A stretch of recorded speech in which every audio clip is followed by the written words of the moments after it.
3 o'clock in the morning, my phone vibrated on the nightstand. It was a message from my daughter, Madison. Mom, I know you paid $1,260,000 for this house, but my mother-in-law doesn't want you at Christmas dinner. I hope you understand. I read those words 3 times. Each one hurt more than the last. I didn't cry.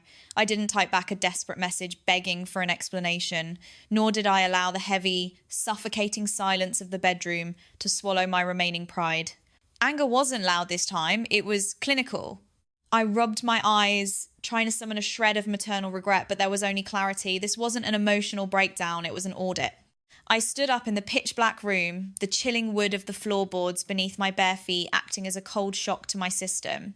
I walked over to my desk, flipped open my laptop, and watched the screen's blue glare cut through the shadows. Inside, the machine glowed with a different kind of sunrise, the kind made of facts, numbers, and quiet, systematic retribution. I pulled up the encrypted legal files for the pristine colonial townhouse located at 742 Magnolia Court in the historic heart of Charleston, South Carolina. $1,260,000, that was the exact price of my silence, the total sum I had wired entirely from my corporate savings to buy my daughter a life she now felt I was too simple to share. For years, I'd been the silent investor in their version of family. Now, looking at the glowing text, I realised our relationship had merely been a luxury subscription plan, with me footing the entire bill while they overdrafted my compassion like an endless resource. Madison and her husband, Tyler, had mistaken my quiet nature for absolute compliance. They truly believed a mother's devotion was a line of credit with no expiration date, an asset they could effortlessly trade away to buy social status from Tyler's elitist mother, Tiffany. I stared at the glowing screen, pulled up Madison's text string, and typed a single icy word: understood. There was no shaking in my fingers, no hesitation.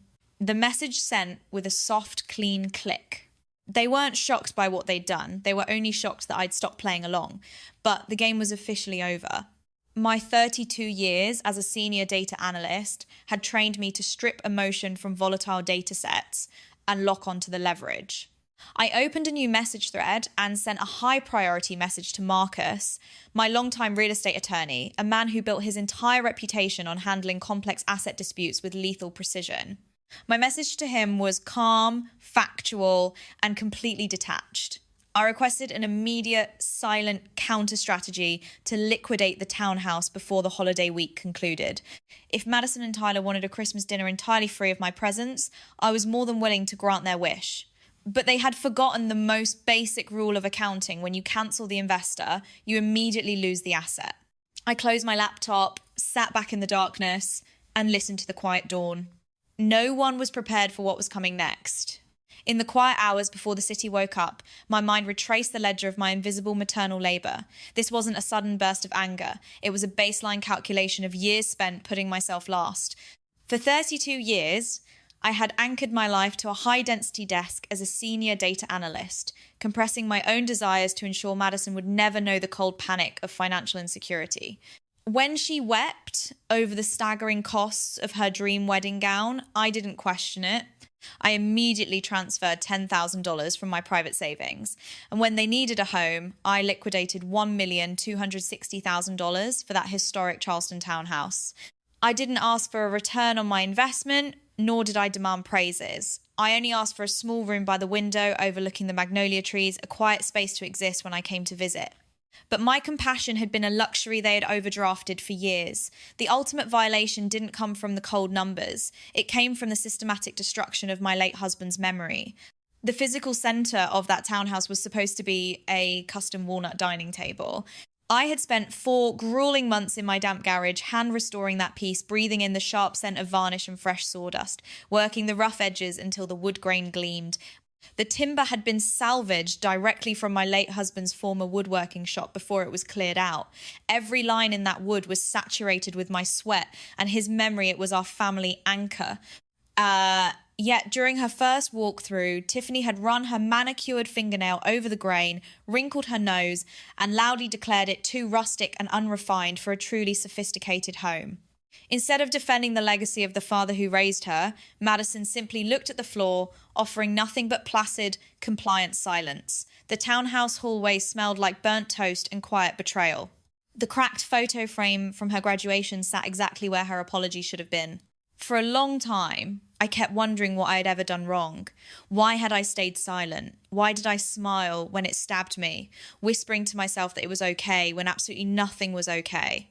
I realise now that I had fallen into the invisible chains of the survivor. When you spend a lifetime absorbing blows to protect your child's peace, you internalise a dangerous habit of normalising small cruelties. You tell yourself you are just being flexible, that you are being the bigger person.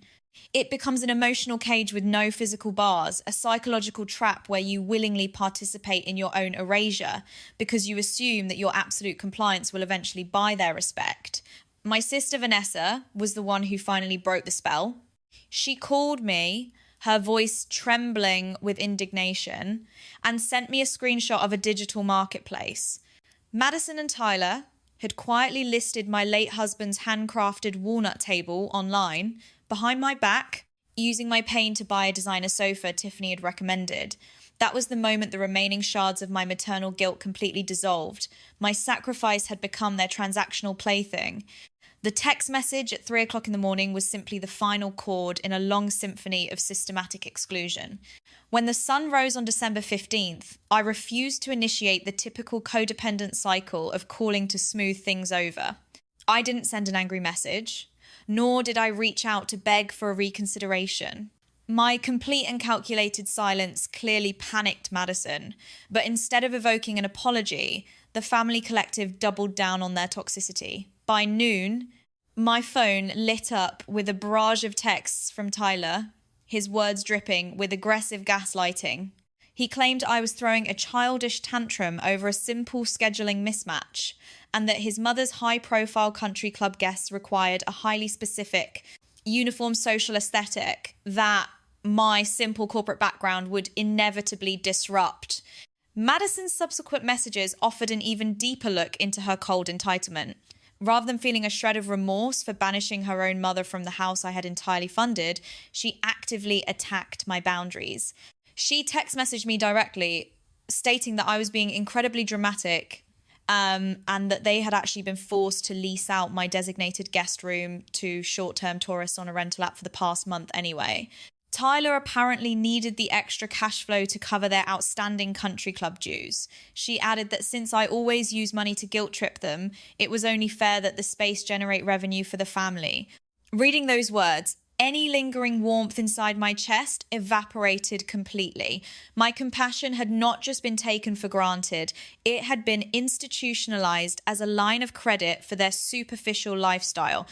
To complete the public execution of my character, Tiffany posted a lengthy, passive-aggressive update on her social media page later that afternoon. Surrounded by stylized images of her golf club peers at a pre-holiday luncheon, her caption read mockingly that true elegance and class cannot be inherited or bought by those who spend their lives logging numbers in spreadsheets. She added a sharp jab about how some people completely forget the hierarchy of family respect when their fragile egos are bruised. Madison immediately clicked like on the post, followed by Tyler leaving a supportive comment underneath the lie. Watching that digital display completely cleared me of any remaining maternal guilt. It was the absolute validation I required. They harbored zero remorse because they genuinely believed my compliance was a permanent, unbreakable fixture. They truly believed I would continue to sit quietly on the periphery, swallowing the poison while funding the very hand that pushed me away. But this wasn't a breakdown, it was a balance sheet. And by treating my love as a zero-cost commodity, they had greenlit every single consequence that was about to hit them. I stopped checking my messages, I stopped monitoring their social media, and I completely disconnected myself from the emotional exhaustion of parenting an entitled adult child. My life shifted from a chaotic domestic drama back into a strict, calculated data framework. On December 16th, I walked into the offices of Marcus, my senior real estate attorney. I didn't present myself as a grieving mother seeking a shoulder to cry on. I sat across from him as a senior data analyst preparing to execute an aggressive, unyielding asset reallocation. I placed the original property deeds on his desk and asked for a definitive clarification of my rights. Marcus reviewed the paperwork, his sharp eyes scanning the clauses before he looked up with a grim, validating smile. Because I had followed his precise advice 2 years ago as a matter of strict analytical habit, the townhouse at 742 Magnolia Court belonged entirely to me. Madison and Tyler were legally classified as non-paying, unauthorized residents with zero equity. I instructed Marcus to contact a private regional investment fund specializing in rapid cash transactions within the Charleston Historic District. To guarantee an absolute, unappealable closing before the holidays, I authorized a cash sale price of $1,100,000, a deliberate $160,000 discount below market value to ensure immediate liquidity. I wanted the deal finalized strictly by Christmas Eve, and I wanted an ironclad 30-day notice to vacate drafted concurrently by the incoming corporate owner's legal team. Marcus immediately mobilized his corporate network, transforming my domestic heartbreak into an ironclad legal offensive. But during the accelerated title search and closing audit, Marcus dropped the ultimate criminal twist. He called me back to his office on the afternoon of December 22nd, his voice stripped of its usual professional detachment. He slid a copy of a secondary maintenance reserve account statement across his desk. 2 years prior, I had established a specific escrow fund containing $40,000 designated strictly for structural repairs on the townhouse, requiring my explicit, verified signature for any financial release. Marcus pointed to a capital release form dated 3 months ago. The signature block bore my name, but the stroke weight and curvature were entirely wrong. Tyler, utilizing his access to the property archives, had carefully forged my professional signature to completely drain the $40,000 maintenance fund, routing the stolen capital directly into a private account to pay off his luxury car lease and impress his father Gregory's country club associates. Madison had verified the transaction as a silent witness. This was the absolute kill shot. They weren't just ungrateful children caught up in a toxic keeping up with the Joneses paradigm. They were white-collar criminals who had actively stolen from the woman, keeping them alive. Any remaining shard of maternal hesitation inside my chest died right there on that mahogany desk. This wasn't revenge. It was accounting. I picked up the pen and finalized the deeds for the $1,100,000 cash sale with a hand that was entirely steady. They had erased me from their table, but they had officially signed their own legal eviction. At exactly 7:30 in the evening on Christmas Eve, the exterior architecture of 742 Magnolia Court glowed with the warm, expensive beige holiday lights Tiffany had selected. Inside, the ambient air smelled of roasted turkey and imported herbs, a flawless, superficial manifestation of high-class domestic harmony. Tiffany sat at the very head of my late husband's walnut dining table, the one they hadn't managed to ship off to a digital buyer yet, raising a crystal glass of vintage champagne. She was holding court, loudly celebrating her unearned domain with her hand-picked, elitist peers from the country club. Tyler smiled proudly from his seat beside his father Gregory while Madison beamed at the center of the arrangement. They were completely convinced that their calculated, cruel exclusion of my presence had successfully purchased them permanent social entry into a world of unearned privilege. They sat at a table bought with my 32 years of labor, entirely oblivious to the reality that a balance sheet always demands a settlement. The sharp, authoritative ring of the doorbell fractured the laughter. Tyler chuckled, casually assuming a late courier was arriving to deliver another luxury gift from an associate, and walked confidently to the entryway. But when he pulled the heavy wooden door open, he wasn't met with a smiling delivery driver. He was confronted by a court-certified process server, backed by 2 private security guards I had explicitly authorized. The server calmly handed Tyler a thick manila envelope containing the certified deeds of the completed cash sale alongside an official 30-day notice to vacate from the new corporate owners. Madison ran to the foyer, her face instantly losing its colour and turning a ghostly shade of white as she read the legal paperwork detailing the immediate transfer of ownership. The property had been transferred directly to the Regional Investment Fund, and all current occupants were ordered to vacate the premises by January 24th. Tiffany rushed forward, her carefully manufactured aristocratic composure completely dissolving into pure, unhinged rage, shrieking that this was an illegal violation of her son's domestic rights. I stepped out from the cold shadows of the street lamp on the sidewalk, my navy blue dress catching the weak, fractured glow of the holiday lights. I walked slowly up the porch steps, the absolute picture of clinical precision. I looked straight into my daughter's trembling, tear-filled eyes, entirely immune to the panic unfolding around me. I didn't scream, and I didn't demand an explanation for the text message that had broken our family bond. I simply delivered the final lethal blow to their unearned comfort. You accused me of using my money to guilt trip you, Madison, so I decided to remove the source of your guilt entirely. Legally, this property no longer belongs to me, which means it no longer belongs to you. You have exactly 30 days to surrender my house to its new corporate owners. I turned my back on her sudden screams, walked down the steps without a shred of regret, and drove away into the quiet Charleston night as total, unmitigated chaos erupted within the walls they mistakenly assumed they owned. Winter had settled in, but inside me, the burning anger had completely transformed into a profound, unyielding peace. The systemic fallout of that Christmas Eve reckoning was swift and absolute.